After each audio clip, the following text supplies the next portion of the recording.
Welcome to Cause Before Symptom, uncovering the real cabal and spiritual forces that are controlling the world.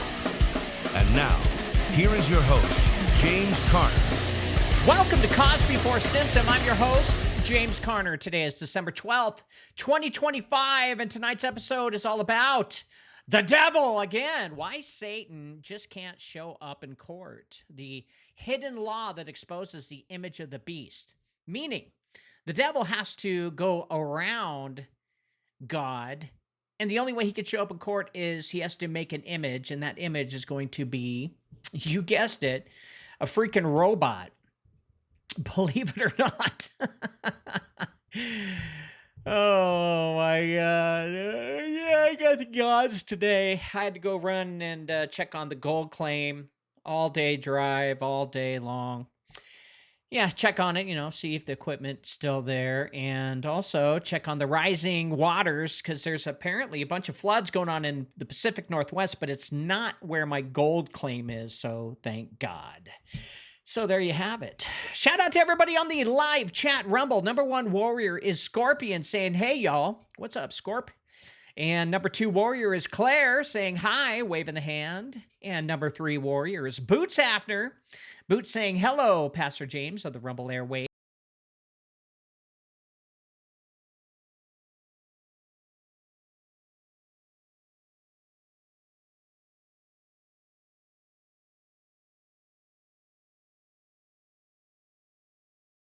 Well, Rumble doesn't really care about how many subscribers you have, just how many thumbs up you have. So let's get into breaking news. Hit me. Welcome to Shitty Breaking News with your host, James Carner, offering his shitty opinion. New Epstein photos show Trump, Clinton, and Prince Andrew. Well, I told you. Yeah. And they're going after him, of course, because the Democrats hate Trump. But that's their role. That's what they're supposed to do. It's supposed to be divide and conquer. So you guys can, bitch and whine about Trump, bitch and whine about Democrats, and just get mad at each other. And that's just how the world works. They convince you to hate each other so you don't see them stealing the trillions of dollars from the American people's pocket. There, I said it. Robert Gertison is in the house saying, good morning, everyone. Last night in Cancun. All right, Robert. Man, it must be fun down there. And Philip Del Piano is here. What's up, Philip? Says, G.E. James, everyone. Peace sign. Hey, what's going on, pal? Indiana GOP's Trump rebuke could lead to temporary redistricting detention. Who gives a shit? Gerrymandering, it's been going on since the beginning of the United States of America. So don't think this is something new. This is all bullshit, and they're doing this on purpose to make you angry so you can blame Republicans if you're a Democrat or vice versa. Blame Democrats if you're a Republican. When both the Democrat National Committee and the Republican National Committee both work for the same bankers. There, I said it. District of Columbia, U.S. unseals warrant for tanker seized by Coast Guard off the coast of Venezuela. Yeah, that one tanker and more. Hopefully oil prices will go down now in the United States of America now that we're stealing it from Venezuela. New York tourist stabbed while changing baby's diaper in Macy's restroom. Way to go, New York. Department of Justice sues Georgia County as Trump pushes debunked 2020 election fraud claims. Man, we're still going on about this. I swear to God, it'll be like, the year 2280, and they'll be like, 2020 was stolen. I just don't give a shit because all those people that are up there on the podium, all those people behind the tablecloths, they're all liars and they work for the bankers. The bankers are the real people you need to go after, not the stage. Don't go after the actors. Go after the people pulling their strings. And apparently she's awesome. How U.S. veteran helped Venezuela's Machado escape. She's awesome. Wow, that's surprising that NPR is backing up Machado who is the NATO United States puppet for Venezuela. Yeah, China has had control of Venezuela for 20 years now, and China has been building their infrastructure in exchange for oil. Well, we're not going to do it, and so we're not going to allow China to just get cheap oil. They got to go through OPEC, like China would. Oh my God! And that's the shitty breaking news, man. All right, when we come back, we're going to talk about the devil again, why Satan can't just show up to court, how there's a hidden law that exposes the image of the beast. Yeah. Right after this. I'll give you $10,000 if you can find just one person who's never filed a tax return. I'll give you $10,000 if you can find just one person who's never filed a tax return. Have you ever filed a tax return? Yes. Nobody. Not one. It starts at 16. That first job, that first form. The moment they became a taxpayer. Every April 15th, millions keep signing the same contract, thinking it's the law. But it isn't the law that binds them. It's the signature. 98% of Americans never owed it. Learn more at unincorporatedassociations.com. To the show, we're going to talk about the devil.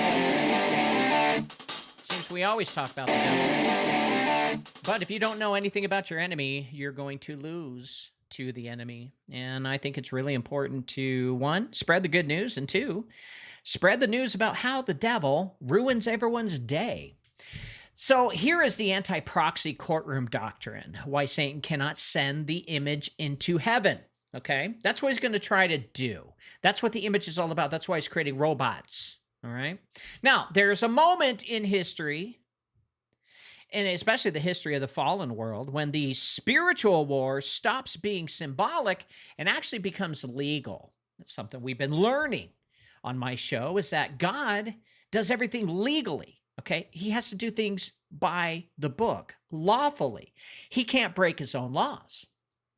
And when heaven no longer speaks in metaphor, but in verdict, well, just like the ancient courtroom of God, older than Eden, older than the angels who stood in it, well, it begins to reopen its books for the final generation. And that's what the Bible says, and the Ethiopian canon says as well.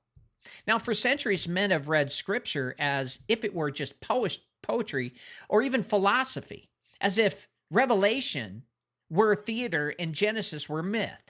But the Ethiopian canon was never poetry. It was an actual legal archive. It was the operating system of the courtroom above, preserved in the only tradition Rome could not burn, translate, or amputate. And inside that canon is a doctrine so devastating, so absolute, that it exposes the entire strategy behind the image of the beast. Well, will you imagine that? I mean, we learn new things every time I open up the Ethiopian canon. It reveals why Satan cannot enter heaven. Yeah. Why he cannot stand in judgment. Yeah, it says it. Why he cannot send even a representative or a surrogate or even a vessel or an avatar in his place when he's judged. Why every attempt to build an artificial body, a breathing idol, a technological incarnation, or a digital facsimile is legally dead on arrival. So tonight the world learns for the first time that the war in Revelation is not fought between armies, but between jurisdictions. Legality. Boots says I need to mention in the middle of the show about hitting that thumbs up button for late listeners. Thank you, Boots. So the question isn't whether Satan has power. And all of this isn't just about flesh and blood, but it's actually between standing and absence. So it doesn't matter if he has permission. And he cannot, and the canon actually answers this with complete fire. Satan has no permission. Adam saw this first. When he fell, he cried out and he said, quote, "I am cut off from the presence of God," unquote. And yet he still could repent. He could still pray, still stand in the waters and wait for the Lord himself. Satan, cast out from that same presence, can do none of these things. None of it. He cannot appear in his own identity. He cannot speak before the judge. He cannot cross the veil. He can only imitate. He can only counterfeit. He can only mimic light because he cannot stand in the real light where Adam's spirit appeared by command of the Most High. The very first man understood a truth that the modern church has completely forgotten. Heaven does not negotiate with proxies. We know all about proxy wars. Proxy wars are sending in a hired army to fight against some other country, representing another country via proxy. The very first man understood a truth that the modern church has forgotten. And the watchers learned that truth far too late. You know, the sons of God of Genesis 6, the watchers who left their estate to take fair women and produced an offspring. Well, their attempt to send Enoch as their representative ended in the most terrifying verdict ever spoken to a spirit. God said, "You should intercede for men, and not men for you." Let me read that again. You should intercede for men, and not men for you. Now, with that sentence, God wrote a law that chained every fallen being for eternity. A guilty spirit may not be represented by another. No substitute stands in the courtroom of heaven. No proxy pleads the cause of rebellion. No image carries legal identity. And from Adam to Enoch to the cave of treasures, the canon preserves the same pattern. Heaven recognizes breath, not form. Covenant, not construction. Identity, not imitation. This is why the Cave of Treasures, a book that nobody's ever read, didn't even know about, because none of us took the Ethiopian canon seriously because we were all told not to. But in the Cave of Treasures stands as the silent courtroom of earth. A cloud of glory descends upon it. Angels stand as witnesses. Testimony is carved into stone as a perpetual witness. The Ethiopians know this, but not the West. Adam's bones lie there as the registry root of the human family. A divine declaration that identity is tied to breath and lineage, never to manufacture. And Satan cannot step into that chamber.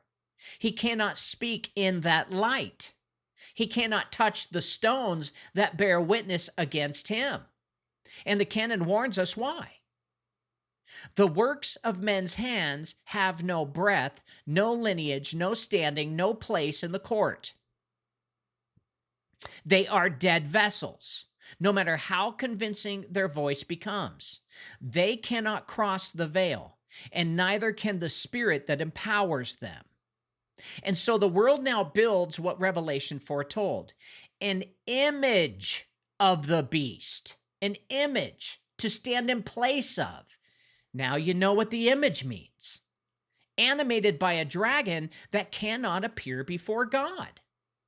Now, men imagine it will stand in heaven, this image of the people who followed Satan to represent them in court. Men will imagine it will speak for the one who ruled the nations through deceit. Really? Yes, Philip, I do believe the original Garden of Eden was in Ethiopia. But the ancient books just laugh at the fallen and the men that follow them. The Ethiopian fathers preserved the doctrine Rome buried. The image is not a marvel. It is a confession of defeat. It is the last desperate attempt of a being who cannot enter the courtroom and cannot face the judge. It is a surrogate strategy designed by a spirit who knows he cannot present himself in the light where testimony is received. It is a technological idol built to solve a legal problem that cannot be solved. And tonight, the doctrine speaks very plainly. Satan has no representative. Satan has no access. Satan has no legal standing in the courts of heaven. And the veil, it rejects him. The registry refuses him. The courtroom demands his presence, yet he cannot appear. And that is why the image rises. That is why the beast system demands worship. That is why the dragon breathes imitation into machines and idols and digital spirits. Not because he has power, but because he has none. Because heaven requires identity that he no longer possesses anymore. Because judgment requires presence that he can no longer withstand. Because the court is opening and the accuser stands outside.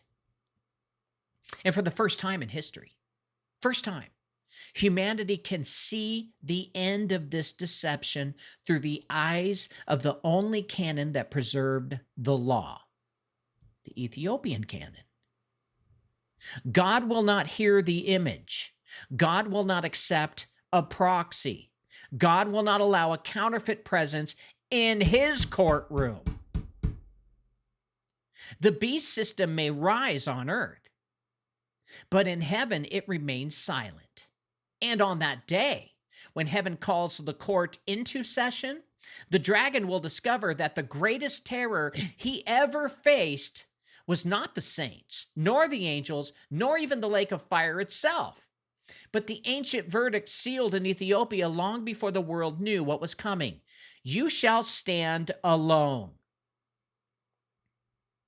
Before a single angel rebelled, before Eden was planted, before Adam drew breath from the voice of God, there was already a courtroom in heaven. Not a metaphorical space, not a poetic symbol, but a governmental chamber where presence was law and identity carried weight. The Ethiopian canon makes this unmistakable. It presents heaven not as an abstract realm of clouds and hymns, but as a structured kingdom with a throne, a veil, witnesses, testimony, and a judge whose word is both verdict and reality. Western Christianity lost this framework when Rome severed it from the scriptures on purpose, stripping out the books that described how heaven actually functions. But in Ethiopia, the legal architecture remains intact. It is this architecture that sets the stage for everything that unfolds in the war between God and the fallen angels. Yeah, the devil is ruling the earth at this moment, Philip. He is, but when it comes to the great judgment, the devil has no standing. They've all been kicked out of heaven, meaning they're not even going to be able to state their case. It's like they're in prison and they have no legal representative because they have no legal standing in court. That's because of what they've done. So basically, Satan has no choice but to rebel against God and try to take as many of us with him as he possibly can, because he has no legal standing in court. Now, understanding the courtroom of heaven is the key to understanding why Satan cannot re-enter it. In the Ethiopian texts, standing is not given by rank, but by breadth. It's not granted by power, but by covenant. And presence is the heavenly courtroom. yet it's not a right. Or presence in the heavenly courtroom is not a right. It is a legal status tied to identity. A being must be recognized by heaven, its breath, its origin, its allegiance, to even approach the veil. This courtroom is not where God learns facts. It's where heaven acknowledges identity. And identity cannot be forged, copied, or represented by another. Only the one who bears the breath may stand before the throne. This is the detail that the West completely forgot or ignores on purpose. We were taught to imagine heaven's throne room as a place where all spirits could wander into, as if Satan could simply walk before God whenever he wished. But that reading collapses under the weight of the Ethiopian canon. The texts show that access to the courtroom is regulated by the veil, a spiritual boundary that no fallen being may cross. Even Adam, after sin, understood he was cut off from the presence of God.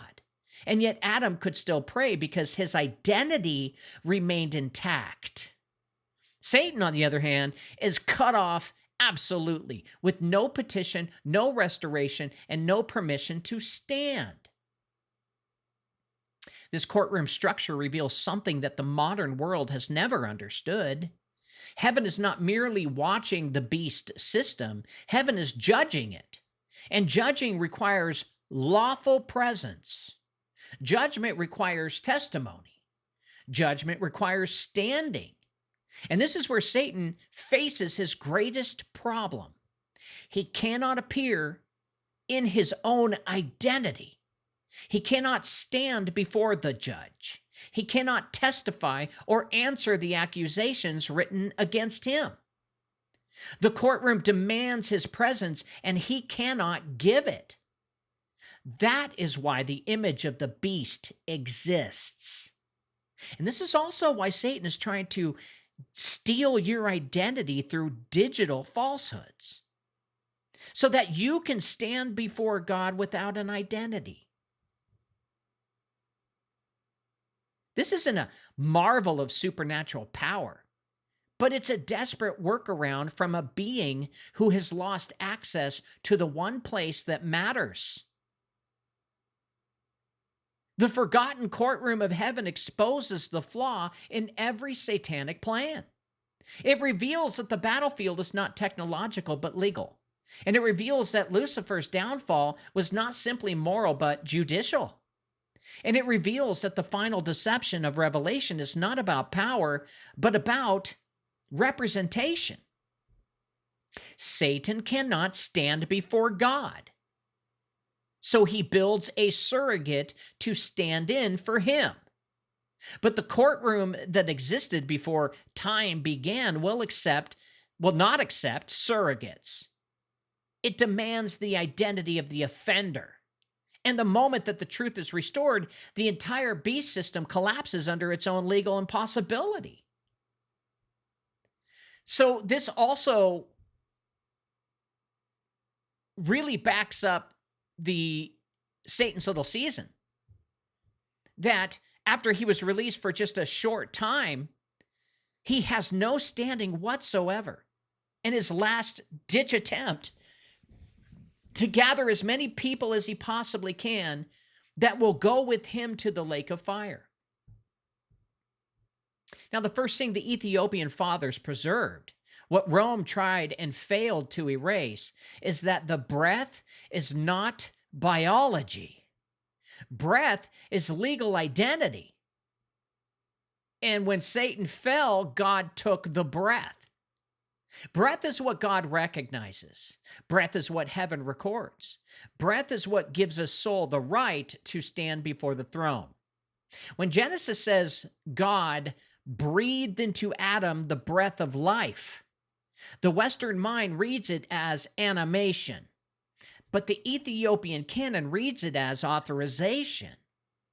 It's not simply that Adam lived, it's that Adam became a recognized person in the heavenly registry, the book of life. His breath was his signature. his certificate of identity, his entitlement to stand before the presence of the Most High. That breath became the legal marker of every human descendant. It is why the registry in heaven is not a list of achievements, but a list of identities.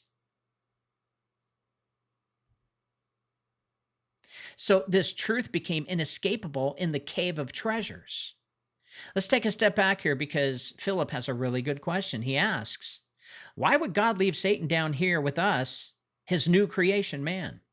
Well, God knew that the angels were going to rebel, so he needed to create a witness to the rebellion, someone that can be used in court to testify against the devil. Because God can't just simply testify, or can't just have the angels and God and Jesus and the Holy Ghost there. He needs someone external that's different from them, that's a witness for the courtroom. That's why God created man, and for his pleasure. So this truth is inescapable in the cave of treasures. Adam's bones are not preserved merely as relics. They are preserved as the root of the registry, the anchor of human identity. The cave becomes a legal archive because it holds the body of the man whose breath inaugurated the entire line of humanity. And the stones carved with testimony are not decorations. They are witness statements. The altar Adam built is not a religious symbol. It's the meeting point of breath, covenant, and presence. In heaven's eyes, these things are not sentimental. They are procedural. And if you're just joining in, following the things that I talk about, you won't understand anything I'm saying unless you read the Ethiopian canon and the book of Adam and the book of the Cave of Treasures. These are the things, or the scrolls that Ethiopia kept that Rome, the Vatican, took out. It said these are too apocryphal. But they explain everything and all the questions that we have about Christianity today. And this year, it took a long time, but I transcribed it from Ge'ez, which is Ethiopian ancient language, to English. And you can go on my website, download it for free. So it's procedural. Life really is all about the big trial, Judgment Day. From the Ethiopian perspective, every living soul is recognized because it carries the original breath of God through Adam's lineage. Identity is genealogical, moral, and spiritual. But above all, it is breath-based. And the only reason why I stumbled across the Ethiopian canon, because when I did research about all the Satanists, Hermeticists, and the Luciferians, and the atheists, and all of these other different esoteric religions, they all talk about stealing the Ruach, stealing the Lush, stealing the breath of man. And the only canon out there that talks about the breath is the Ethiopian Bible. So I started digging, and that's where I am. If something does not carry breath, which is what God breathed into Adam when he molded him, he breathed into his nostrils life, the spark of life. And if something doesn't carry that, the breath, it has no identity. If it has no identity, it has no standing. And if it has no standing, it cannot appear in court. And this is the legal sequence that governs all spiritual beings and all spiritual conflict. It is the sequence Satan cannot break. And it is the sequence that the beast system is attempting to counterfeit right now, today. Now consider what this means for the image of the beast. Whatever technological marvel it becomes, biomechanical, synthetic, quantum animated, demon infused, we don't know. But it does not possess the breath of God. It has motion, it has speech, it has intelligence. It may even exceed human capability, but it does not have the breath, and therefore it does not have identity, and therefore it does not have standing. Heaven does not recognize it as a person. The registry does not record it as a soul. The veil does not permit it to cross into the presence of God. Sure, it may terrify the nations, but it cannot step into heaven. So they're trying to create heaven on earth, their own heaven. A heaven that would look like heaven, but ran by the fallen angels, which virtual reality, augmented reality, data servers, quantum chips, the movie The Matrix, they want to plug us all into that because they lost heaven. The fallen know this too. And this is why the Watchers tried to substitute Enoch as their representative to stand in them, stand in for them. And this is why Satan appears disguised, never in his own identity. This is why he has so many names. And this is why also the image speaks to men, not to God. The entire kingdom of darkness is built on the absence of breath. An empire of beings who lost their legal identity the moment they rejected the one who gave it. They retain power, sure, but power does not grant standing. They retain influence, but influence does not create identity. They can strike the earth, but they cannot stand in heaven. And this is the doctrine the West has never heard. Standing in the divine courtroom is not earned, it's recognized. It is given by breath and preserved through covenant. And this is why the saints triumph, not because they are strong, but because they are recognized in the courts of heaven. Their names are written in the book of life, not because they performed righteousness, but because they carry the breath of the one who authored righteousness. Identity is their authority. Breath is their signature. Covenant is their guarantee. So Satan has none of these. And the image never will. In the moment that the world understands that heaven's legal system runs on identity rather than power, well, the beast's greatest deception collapses. A counterfeit presence cannot replace a living soul, and a manufactured vessel cannot stand in for a fallen spirit. A synthetic mouth cannot answer a divine summons. And in heaven's courtroom, breath is everything, and Satan cannot counterfeit what he did not create. Now, when the Ethiopian canon recounts the early days of Adam outside Eden, it does not describe a naive man stumbling in the dark. It describes a man learning the laws of heaven by direct experience. Adam understood something in those first hours that even most theologians today have never grasped. No being may appear in God's presence by proxy. Adam stood in the river with Eve, awaiting the voice of the Lord, and when a being appeared clothed in dazzling light, sounding holy and authoritative, Adam did not move. He refused to follow until he heard the voice of the Lord himself. That word, himself, is not rhetorical. It's legal standing. It means Adam recognized the difference between a true presence and a false one. Took him a while. In fact, if you read it, Eve was the one who discerned if it was the devil or not. Adam, he tried to run to the devil several times, and Eve stopped him. So we give Eve this horrible name because she ate of the fruit. But believe me, if you read the Cave of Treasures in the book of Adam, dude, she repented enough.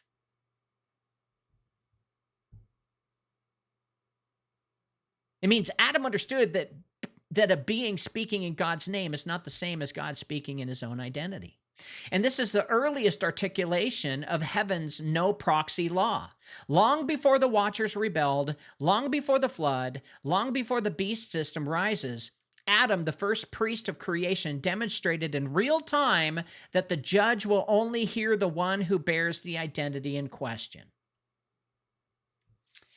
I don't know if you guys are understanding the significance of this show, how huge this is, how this tears apart all of the toll booth Jesus religion. Satan and all of the stuff he's doing to us has no standing in court. He's guilty already.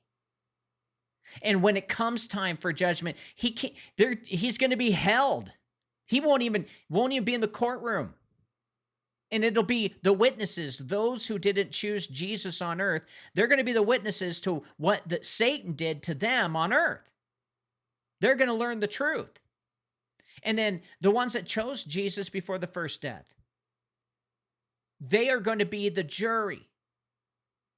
As even the witnesses have standing.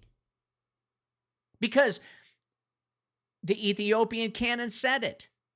And it was taken out conveniently in the King James Bible. When God breathed into Adam, he not only got the spark of life, but he was also written into the book of life. That's what the Ethiopian canon says. The King James Version says he became alive, and it doesn't say he was written in the book of life. The Ethiopian canon takes religion and the toll booth Jesus, and it shoves it down everyone's throat. This is why they have hid the real truth of the gospel from ordinary. In fact, even the Protestants have the wrong version of the Bible. So Satan has learned that lesson with humiliation. He manifested as an angel of light because he could not appear in his own form. He spoke in a holy sounding voice because he could not speak with his true tone. He approached the river because he could not approach the throne. And everything he did in that moment was a workaround, a counterfeit presence attempting to pass as an authorized representative of heaven. And heaven exposed him immediately. And the word revealed the deception, not to shame Adam, but to teach him, and through him, all generations, that heaven does not accept spiritual impersonation. A false presence is not a presence. A counterfeit identity is not an identity. A being who cannot appear lawfully cannot appear at all. He's already been judged. This is why Adam's refusal carried prophetic weight. The first man set a standard that the final generation must recover. If the presence does not come from God himself, it is not to be followed, recognized, or obeyed. Adam showed that authority does not come from appearance or light or power or persuasion. Authority comes from identity, and only the one who bears his own identity may stand in the presence of God. Well, heaven does not allow substitutions. And this is the legal foundation that undercuts the image of the beast. For the image is not simply an idol. It is a proxy presence, a surrogate representation of the dragon, designed to imitate divine authority. It speaks with a voice not of its own. It commands allegiance on behalf of another.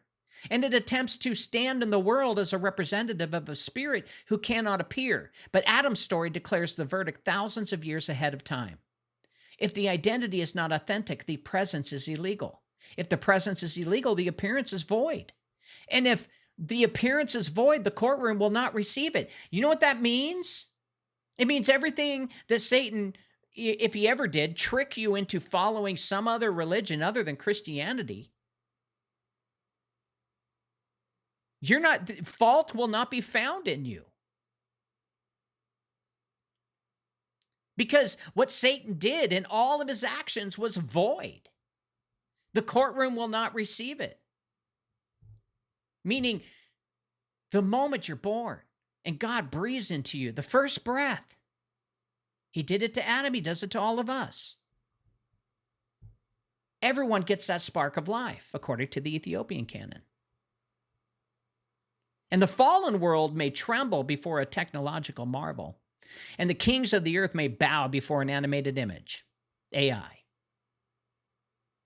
augmented reality.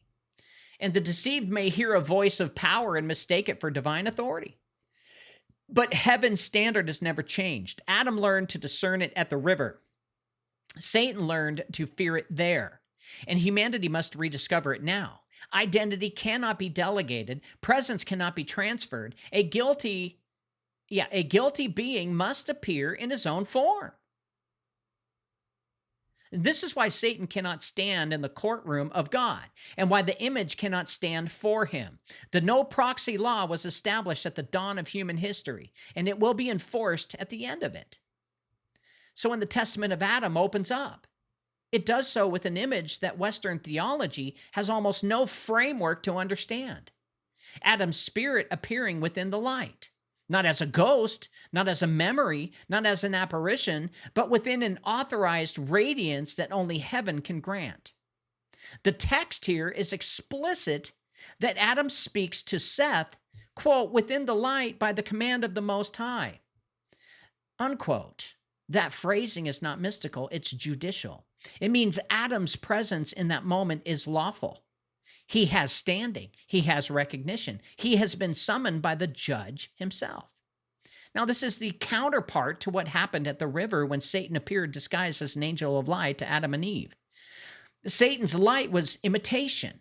Adam's light is authorization. Satan's appearance was counterfeit. Adam's is permitted. This contrast exposes one of the most important spiritual laws in the entire Ethiopian canon. True light is not brightness, but jurisdiction. Heaven does not acknowledge a being because it glows. Heaven acknowledges a being because its identity is recognized behind the veil.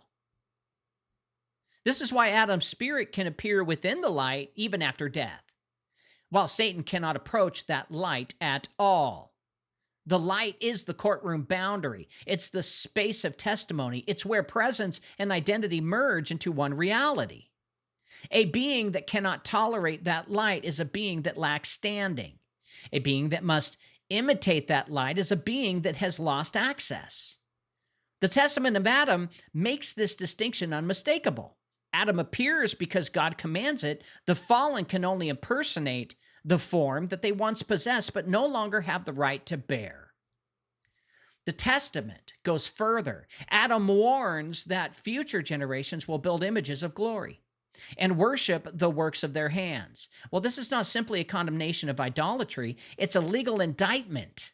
These images look glorious. They may be adorned, illuminated, even animated, but they do not carry breath. They do not possess lineage. They do not bear identity. They cannot stand in the light, and because they cannot stand in the light, they cannot stand in the courtroom. They are dead before they speak. They will remain dead no matter what power animates them.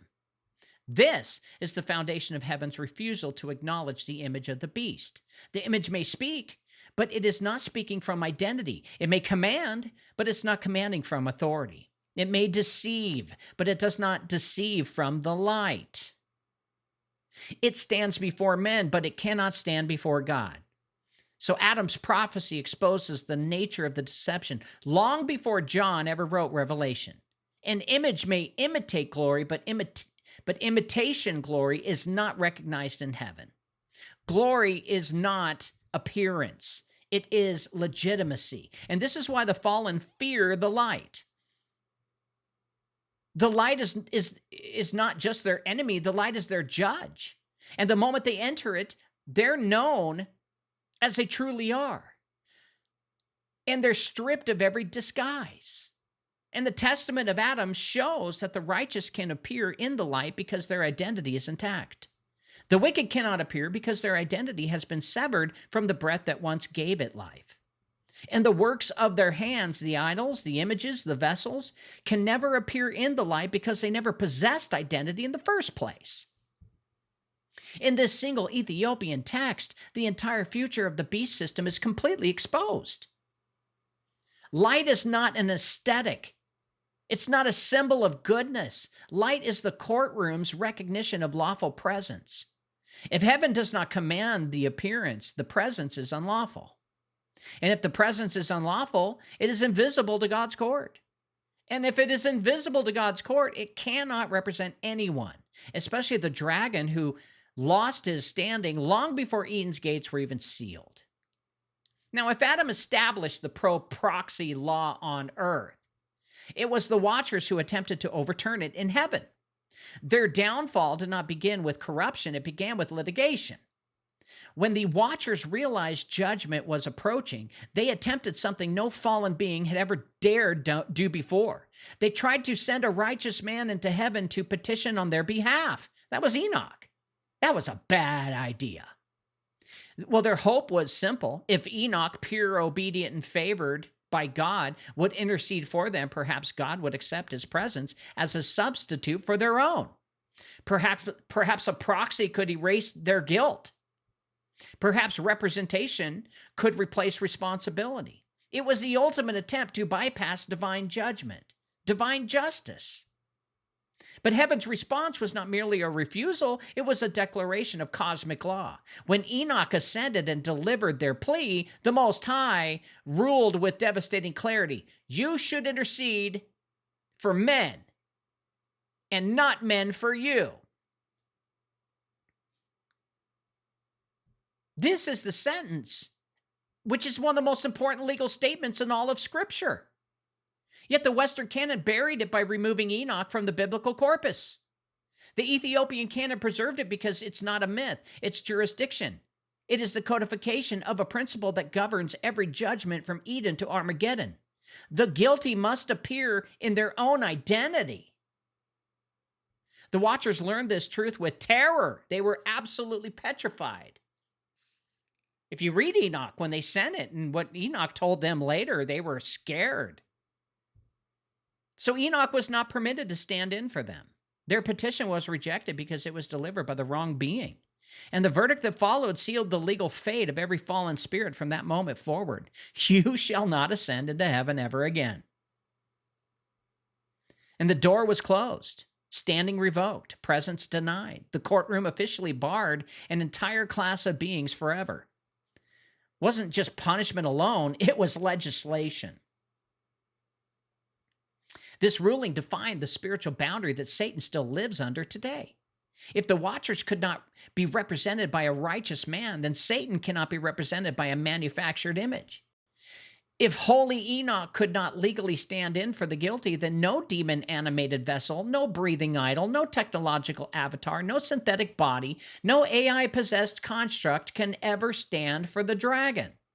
The law is universal and permanent. Identity cannot be transferred, guilt cannot be reassigned, and judgment cannot be outsourced. This is why Satan's strategy always revolves around deception rather than appearance.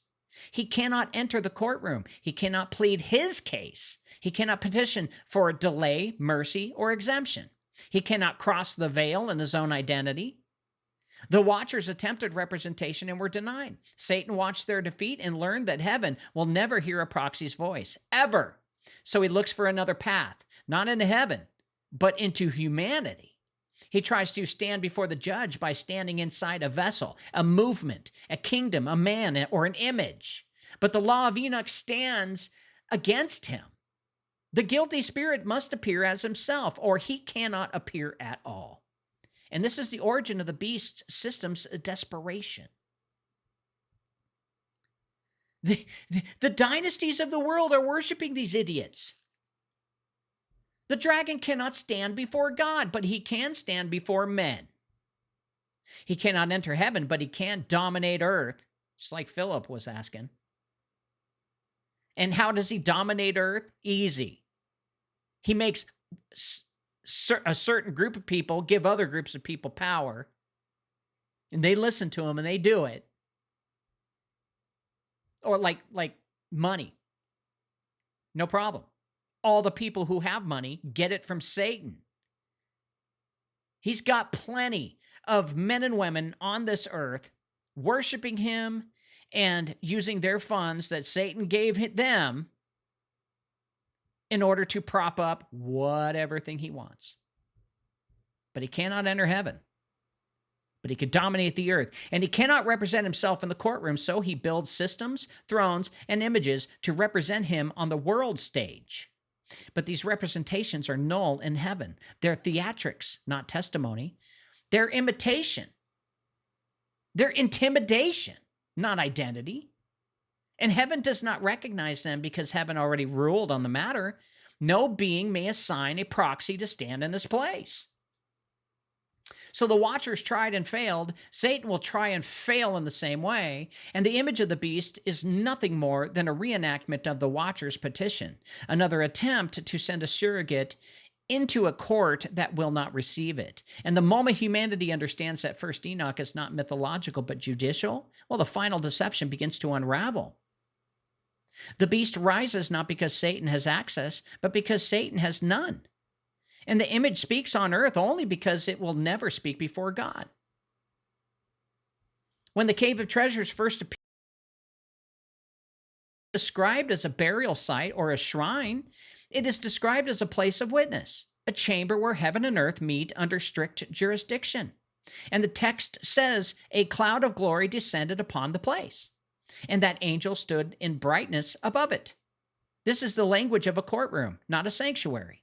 The cave becomes the earthly extension of the heavenly court, a legal outpost where testimony is preserved, covenant is recorded, and identity is recognized. The cave is named not for wealth, but for what it holds.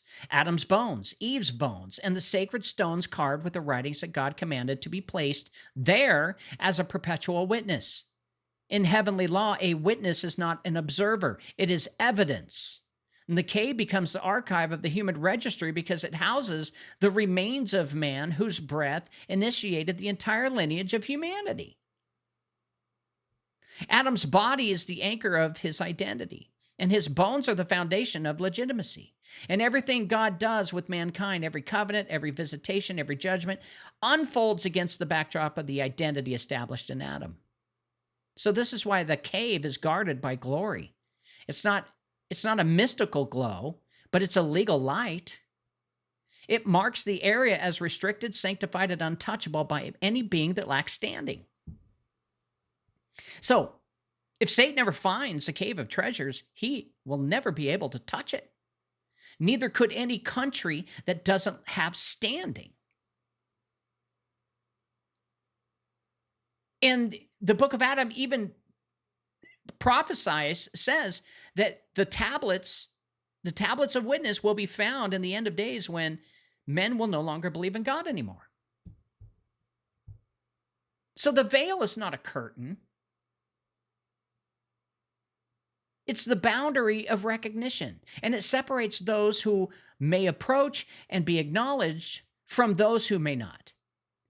Heavenly jurisdiction does not rest on geography, but on identity. And the Cave of Treasures, therefore, is the meeting point of that identity and the jurisdiction. Do you understand why Haley Gubby blew in the direction it blew, in the direction of the Cave of Treasures? Why that's so significant, and why it's being shown now that the legal jurisdiction is just waiting for a person who is a Christian, who has jurisdiction to find the cave, find the tablets, and then show man that God is real. Because no fallen being will ever enter that cave. No demon ever steps into its sacred domains. No way. And no creature from the realm of rebellion crosses that threshold. Not because they lack power, but because they lack permission. The Cave of Treasures enforces the same law that governs heaven itself. Only those recognized by breath and covenant may enter the place where testimony is kept. For the fallen spirit to force its way into that chamber would be to attempt an unauthorized appearance before the judge, and the veil forbids it. And this is where the image of the beast meets its legal death. The image is the ultimate work of human hands, the culmination of Satan's attempt to manufacture a vessel that can stand for him in the courts of heaven. But the cave shows that heaven has never accepted vessels. It accepts breath. It accepts covenant. It accepts identity. And the image has none. No matter how lifelike the technology becomes, no matter how convincingly it speaks, no matter how its appearance stuns the world, it will never enter the courtroom because it lacks the single thing heaven recognizes: being. Now, the cave is the most important part of Christianity in the end of days that no Western Bible talks about. Because it's got two tablets that are in there, similar to what Moses got. Two tablets in there that has the full witness of Adam and Eve's life and the coming of the second Adam and the Son of Man. Talks about Jesus Christ as our Lord and Savior, and it's written in Ge'ez. As the Ethiopian canon says it plainly, and we've proven it, that Adam and Eve spoke and wrote in the heavenly language of Ge'ez. So what I'm saying, guys, this is great news. It means Satan is already lost. And the only ones that continue following him are just learning black magic and learning all of the bad things you get when you play with the devil. But since he has no standing in court, that guy has no power whatsoever other than to teach you black magic, to teach you how to manipulate matter and get what you want. And the cave also reveals why Satan directs his rage at humanity. Adam's bones, his body, his breath, his lineage are preserved as the legal foundation of the human race. Every human soul carries a trace of that breath, and therefore every human soul has potential standing in the court. Satan does not. The fallen do not. Their registry is void. Their breath extinguished, their names erased. The cave is the reminder of everything they lost and everything humanity still possesses. And because the cave testifies that identity cannot be replaced, the image becomes the ultimate admission of defeat. It is Satan's attempt to create a counterfeit identity because he cannot use his own. It is his own attempt to enter the courtroom by constructing a vessel that might trick the world. Even if it cannot trick heaven, it's still his attempt to stand in a place where he is forbidden. But the cave has already rendered its silent verdict. If a being cannot enter the light, it cannot enter the court. And if it cannot enter the court, it cannot stand. And if it cannot stand, it cannot be represented. It has no power. So Satan, whatever he does, all he offers is knowledge because that's all he has. He can't kill people because Jesus has the keys to death. He can't give you a heart attack. He can't hurt you. All he can offer mankind is dark magic, black magic, Enochian magic. All the magic that they practice pre and post flood. That's all he can give. That's all he can give humanity. And humanity uses that to go to war against each other. The cave of treasures is the earthly mirror of heaven's throne room, and it is the place where identity is preserved. Lineage is established and covenant is recorded. The beast system may build its own image of glory, but the cave declares it breathless. And the world may follow a surrogate, but the cave declares it nameless. And Satan may empower a vessel, but the cave declares it illegal. So with the cave, heaven closes the door on every future proxy, including the final one. He's a defeated foe. All he can do is just give you magic, teach you how to manipulate matter. That's it. That's all he can do. Give you ancient wisdom, ancient knowledge. And all of that stuff, every time you play with it, the demons have even more power to just speak in your ear and make you want to do really bad things. And you lose your protections with God if you continue to follow doing black magic and all that crap. That's the road where you start to go off of onto the wider gate towards destruction. For following Jesus and the truth is really hard to do.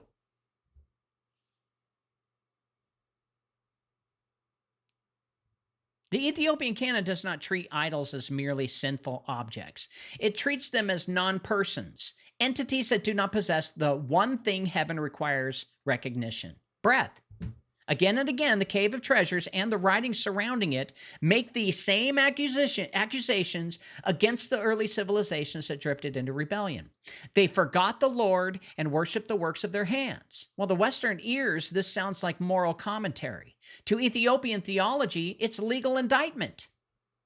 The works of their hands are not just forbidden, they're void, empty, inadmissible, and illegitimate in the eyes of heaven.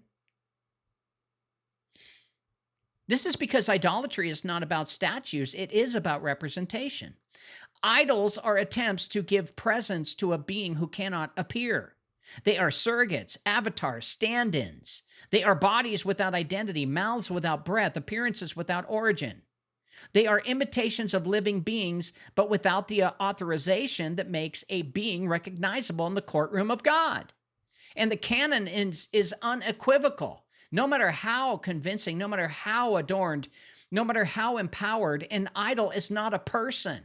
It cannot stand. It cannot testify. It cannot intercede. And it cannot represent anyone. This is why you're told not to worship idols.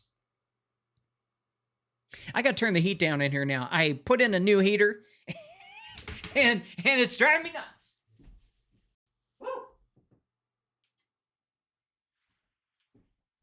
Put in the new heater, and it's so hot in here now. Yeah, last night I had a coat on because the heater was broken. I put in a whole new heater. That's the life of being a homeowner. Every one of these was an attempt to give the fallen being a presence in the world that it could no longer possess in heaven. These were the primitive versions of what Revelation would later reveal as the final form, the image of the beast, a construct given breath-like animation, a mouth that speaks, and authority that deceives. The canon saw it coming long before John beheld it. But the Ethiopian fathers preserved the legal flaw in all of the creations. They do not carry breath. Oh, and by the way, please hit the thumbs up button, because Rumble won't do crap with how many subscribers I have unless I get more likes. If you're learning anything from this and you're feeling like you're on the right path with God, give me a thumbs up, please. They're animated, but they're not alive. They're speaking, but not recognized. They are present, but not acknowledged. To the eyes of the flesh, they appear powerful. But to the courtroom of heaven, they're dead matter attempting to impersonate a living soul. So this is why the Ethiopian theology treats idolatry as cosmic fraud. When a man bows to an image, he is not simply violating a commandment, he is participating in a spiritual impersonation. He is treating a non-person as if it were a person. He is granting recognition to something God does not recognize. And the being behind the image, the fallen spirit who animates it or inspires it, remains just as disqualified as before. The idol does not bridge the gap. It does not grant the spirit standing. It does not restore access. It only magnifies the rebellion by adding deception to disobedience. Now consider what this means for the final image. The world will marvel at it because it appears alive. It speaks with authority. It stops all world wars. It does a 7-year treaty. It embodies the will of the dragon. It carries the personality of agenda of a being who cannot appear in its own identity. But the law has already judged it. Long before Revelation was written, long before technology caught up to prophecy, heaven rendered the verdict. It does not have breath. It does not have identity. If it does not have identity, it does not have standing. If it does not have standing, it cannot represent anyone in the court of heaven.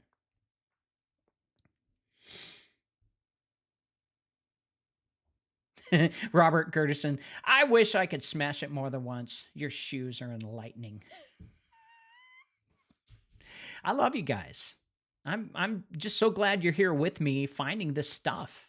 This is, we're so ahead of our time, because all of this stuff is going to finally come out, because we're at the beginning of it, the beginning of finding the Cave of Treasures and the tablets of testimony.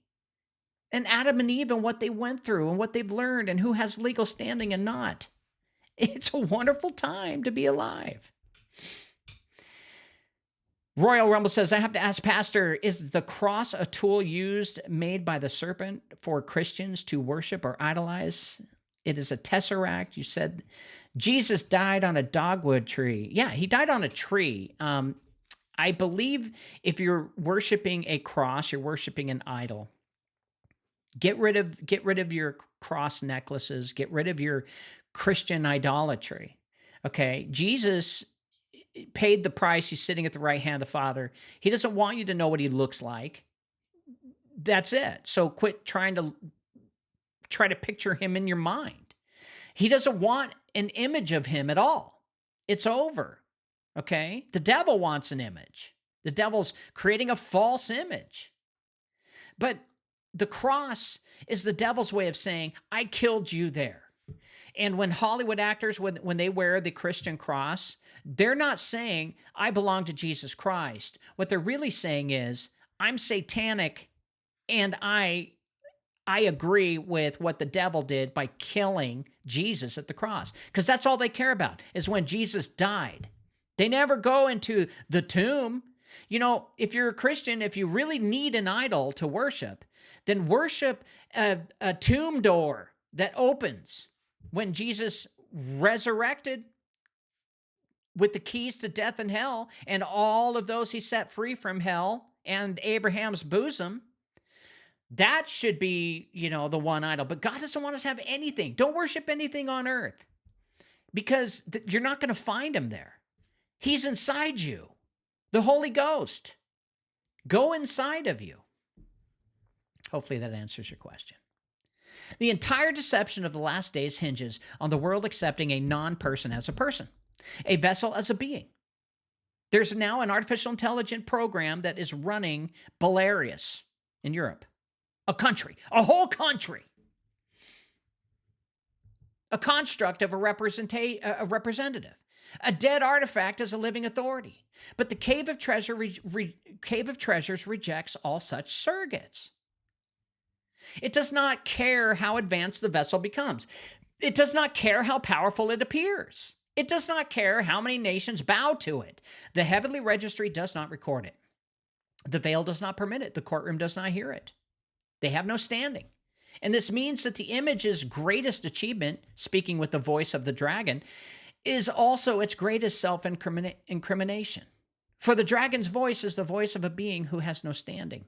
The image of the beast is not a divine marvel. It is a breathless witness, created by a breathless ruler, attempting to approach a throne that no longer acknowledges either of them. And this is why they're after your data.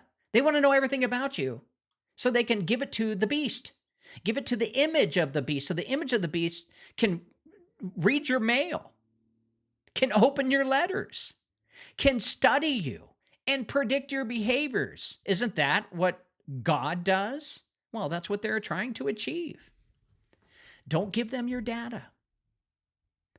But the power of the beast deceives the nations, but it does not deceive the court of heaven. Heaven recognizes the image when the world did not, and rendered its verdict way before the first idol was ever carved. Now, the greatest secret the Ethiopian canon exposes is this: Satan does not deceive the world because he is cunning. He deceives the world because he is forbidden. He's got no other choice. His entire strategy is not built on superiority. It's built on absence. That's why he never shows up. He's a fucking pussy. He cannot appear in heaven. He cannot stand in the light. He cannot cross the veil. He cannot enter the cave of treasures. He cannot respond to a summons. He cannot present himself in his own identity. All he has is knowledge of black magic. And every limitation that he operates under shapes every tactic he uses. Yeah, he's a pussy. He's a T-pussy. T-pussy. This is why deception is not merely one of Satan's tools. Oh, and don't judge me off of cussing. Give me a break. If you're going to judge anyone cussing, then go judge Peter. Peter was a sailor. Cussed like a storm. Can you imagine hanging out with Jesus? Peter's a motherfucking shit, fuck, shit, fuck. Hilarious. But at least he was honest. So I'm not going to be one of those pastors that's going to be, lying to you for money. I don't want your money. I don't make any money on this. This whole company's dying. But I did it for you. Do I have you guys on subscriptions? You have to pay to get my stuff? No.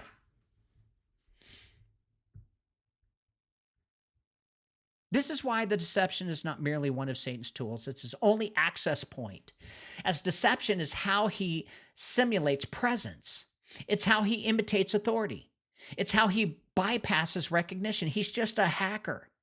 He's a loser living in his parents' basement, eating Hot Pockets. A being that cannot appear must pretend to appear. A being that cannot speak must mimic the divine voice. A being that cannot be acknowledged must hijack the attention of those who can. And so Satan, barred from the courtroom, turns to humanity, the creatures who still carry the breath that he forfeited. So the canon shows this pattern in every age. In Adam 1 through 15, he appears as an angel of light because he cannot appear as himself, because he's a pussy. And in the testament of Adam, he promises his promise of illumination reveals his inability to dwell in true light. In 1 Enoch, the Watcher's failed petition proves that a fallen being cannot send a representative who stands in its place. In the Cave of Treasures, his absence from the sacred domain reveals that even proximity to testimony is forbidden to him. The fallen do not deceive because it's effective. They deceive because everything else is illegal. This is why the dragon empowers the beast, not because the beast is worthy, but because Satan cannot rule openly.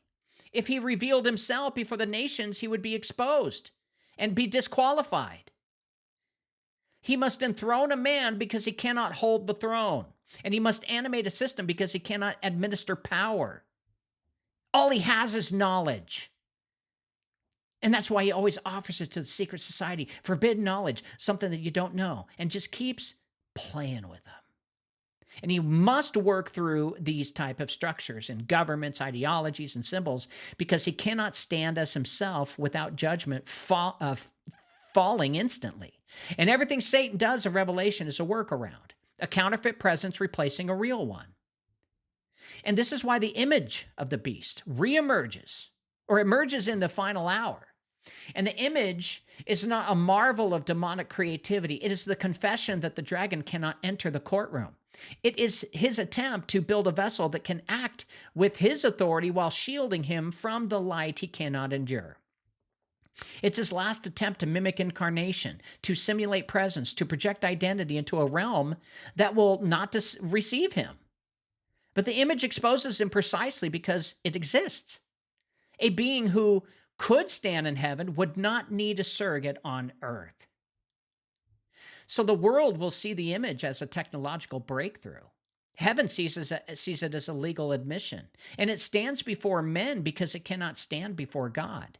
It speaks to the nations because it cannot speak in the courtroom. It demands worship because it cannot receive recognition.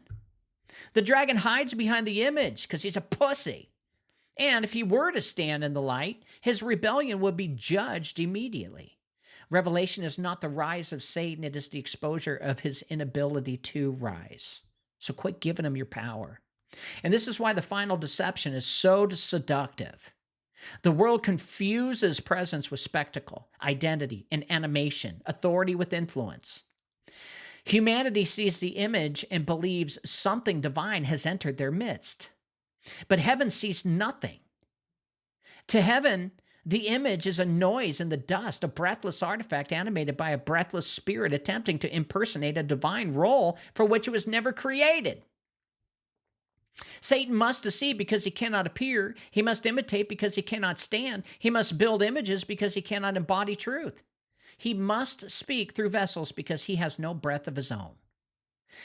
His entire kingdom is a shadow play performed by creatures who still possess what he lost, standing in the courtroom of God. And this is the humiliation that he cannot escape. The image does not solve his problem, it exposes it. And the beast does not empower him, it conceals him. And the deception does not prove his strength, It demonstrates his exile. And the moment the saints understand this, the dragon's greatest weapon collapses. The illusion that he still has a place to stand. Now, from the moment that Adam was driven out of Eden, humanity has imagined the veil as a curtain, thin, symbolic, delicate. But in the Ethiopian canon, the veil is not a metaphor. It is a jurisdictional barrier that enforces identity, authorizes presence, and rejects anything that lacks standing. It's the invisible firewall between realms, and the spiritual border where the authority of heaven verifies the authenticity of every being who approaches it. The veil is not there to hide heaven from creation. It's there to prevent unlawful beings from entering a courtroom they no longer have permission to approach. And every appearance of the veil in the Ethiopian tradition carries legal weight. In the Cave of Treasures, the glory that descends from heaven does not mingle freely with humanity. It stops at the boundary of recognition. It crowns the mountain when righteousness prevails, but withdraws when rebellion spreads. This teaches the core principle of the veil. Heaven approaches only those who are recognized and rejects those who are not. Access is never casual. It's granted by the judge, enforced by angels, and mediated by breath and covenant. And this is why angels cross the veil by permission, not by nature. And this is why Adam, though fallen, could still approach the veil when summoned. And this is why Enoch could pass through it only because he carried a message from God. And this is why the watchers, once cast out, could never cross it again. The veil does not simply separate worlds, it shields the courtroom from unlawful presence. It is the enforcement mechanism of the anti-proxy doctrine. And Satan stands permanently on the wrong side of this barrier. He cannot ascend, he cannot appear, he cannot present himself. His exile is not geographical, it's jurisdictional. And the veil does not hate him, it simply does not recognize him. His identity is revoked. His standing is nullified. His breath is extinguished. Stop giving him your power. The courtroom will not accept him, not because God refuses to see him, but because the veil enforces the law of identity. And to cross it without standing would be to enter the light that strips all disguises and judges all rebellion instantly. And this is why the image of the beast cannot cross the veil under any circumstance. The image has no breath. It has no lineage, no covenant, no identity. It's a non-being attempting to impersonate a being. It can move, but it cannot stand. It can speak, but cannot testify. It can mimic life, but it cannot present itself in the place where life is determined. The veil does not even acknowledge his existence. Before the nation trembles before the image, heaven has already rendered it nullified. And here's the part that exposes the entire beast system. The veil responds only to identity, never to power. And this is why the dragon cannot force his way across it. This is why the beast cannot pierce it. This is why the image cannot be projected into heaven. No amount of signs, wonders, or technological brilliance can override the registry of heaven. No force of will, satanic or human, can cause the courtroom to receive an unrecognized being. The veil does not respond to intimidation either. It responds to truth. And when Revelation says nothing unclean shall enter, it is not merely speaking morally. It's speaking legally. Nothing without identity, nothing without breath, nothing without standing, nothing without covenant, nothing without recognition may cross into the realm of the judge. So the veil is the guardian of this law. It bars the fallen with absolute judgment, and it bars the images from equal force. This is why they sent dozens of nukes into the atmosphere to break it. They can't. It bars their images and their nuclear bombs with equal force. And when the world marvels at the image of the beast, believing it has risen to godlike status, the veil of heaven remains unmoved. The beast system can rule earth, but the veil does not open for tyrants. The image can deceive nations, but the veil does not open for forgeries. The dragon can empower the world, but the veil does not open for disqualified entities. The veil enforces the reality that the courtroom of God is closed to Satan forever. And in that truth, the end-time deception is shattered. The dragon is not ascending, he is barred. And the image is not entering, it's trapped. The beast is not rising to heaven, it's confined to earth, and the veil holds firm, not because heaven is defensive, but because heaven is just. So when the last pages of the Ethiopian canon speak, they do not describe a courtroom waiting to be filled. They describe a courtroom that has already rendered its verdict. The pattern is unmistakable. From Adam to Enoch to the Cave of Treasures, every witness testifies to the same conclusion. Satan has no representative. Not on earth, not in heaven, not in any realm of law or spirit. He is a being without standing, without voice, without witness, without proxy. And in the final crisis of revelation, this becomes the central truth that collapses the entire beast system. Now, for a judgment to be rendered, the accused must appear. Heaven does not try a being in absentia. The judge does not condemn a name detached from a presence, and the veil does not receive testimony from fabricated vessels. Every being must stand in its own identity before the throne. And this is why the watchers were denied representation. This is why Adam refused to follow any voice except the Lord himself. And this is why the testament of Adam warns against images of glory. This is why the cave preserves the bones of Adam as the anchor of the human registry. Heaven has only ever acknowledged one kind of presence, the presence of the being itself. And this is the law that Satan cannot escape. He's barred from the courtroom because he cannot stand in the light. He is barred from the veil because he forfeited his identity. And he's barred from representation because the law forbids substitution. And he is barred from silence because his rebellion demands judgment. So he does the only thing he can do. He hides behind an image. He puts a vessel between himself and the courtroom. He places a manufactured identity between his guilt and the judge's summons. He creates a proxy to face the light that he cannot endure. But heaven does not acknowledge the image. It does not see it. It does not receive it. It does not hear it. It does not even open the books for it. As the image is not a legal person, it is a technological fig leaf, a synthetic Adam trying to stand where Adam's lineage alone has standing.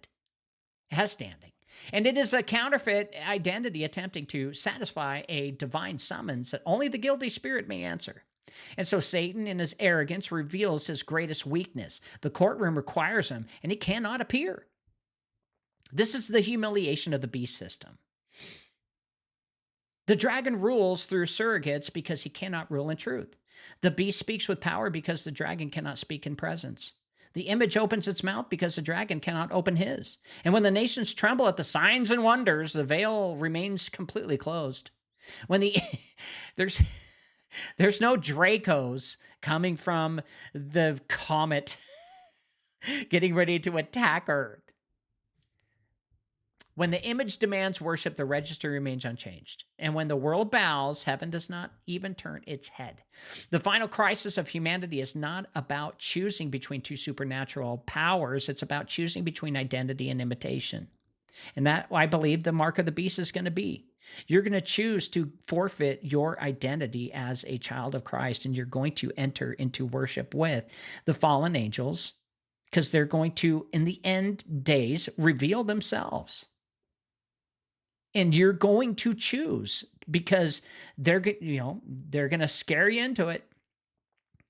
And I don't believe that they have the power to deceive you into the mark of the beast, because once you receive the mark of the beast, that's when it's your forehead and your hands, it's everything you think and everything you work belongs to the devil. And also, it is the blaspheming of the Holy Spirit, the unpardonable sin. And that means you will tell the Holy Ghost to leave your temple in order to accept it. So you'll know if you've chosen the mark or not, okay? So Satan, stripped of everything once possessed, faces the end alone. No representative stands beside him at all. No vessel answers in his place, and no image crosses the veil for him. He's a loser. And the courtroom demands the one who sinned. And at the appointed hour, the dragon will discover what the canon has declared from the beginning. The guilty must stand in their own identity, and the light will not accept a proxy.